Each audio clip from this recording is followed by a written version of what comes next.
Calcium आणि फायबरने भरपूर असलेला, बनवायला अतिशय सोपा आणि खायला खूप जास्त टेस्टी लागणारा नाचणीचा डोसा कसा बनवायचा ते आज आपण बघणार आहोत। 1 कप एवढी नाचणी, 1/3 कप एवढी उडीद डाळ एकत्र करायची आणि स्वच्छ धुवून घ्यायची। 2 ते 3 वेळेला आपल्याला याला धुवून घ्यायचे। यामध्ये भरपूर पाणी घालायचे आपल्याला। अर्धा टीस्पून मेथीदाणे घालायचे। कमीत कमी आपल्याला 6 ते 7 तास भिजवून घ्यायचे। आता हे 7-8 तास मी भिजवून घेतलेले।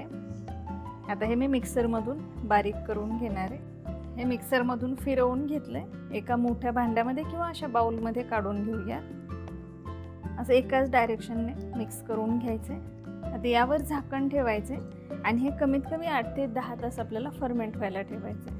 आता आपलं हे डोस्याचं बॅटर रात्रभर मी फर्मेंट होण्यासाठी ठेवलेलं होतं। छान फुगलेलं आहे पीठ आणि पिठाला जाळी सुद्धा खूप छान पडलेली आहे।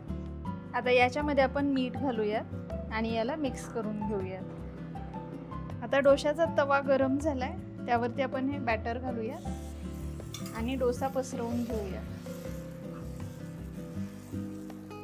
वरतून थोडंसं तेल सोडूया। डोसा चांगला भाजला गेलेला आहे, बघू शकता अशा कडा सुटायला लागलेल्या आहेत। काढून घेऊया। खाण्यासाठी आपला एकदम कुरकुरीत डोसा तयार आहे। टेक्स्चर बघू शकता एकदम मस्त आलेलं आहे आणि खूप जास्त कुरकुरीत असा आपला हा नाचणीचा डोसा तयार झालेला आहे।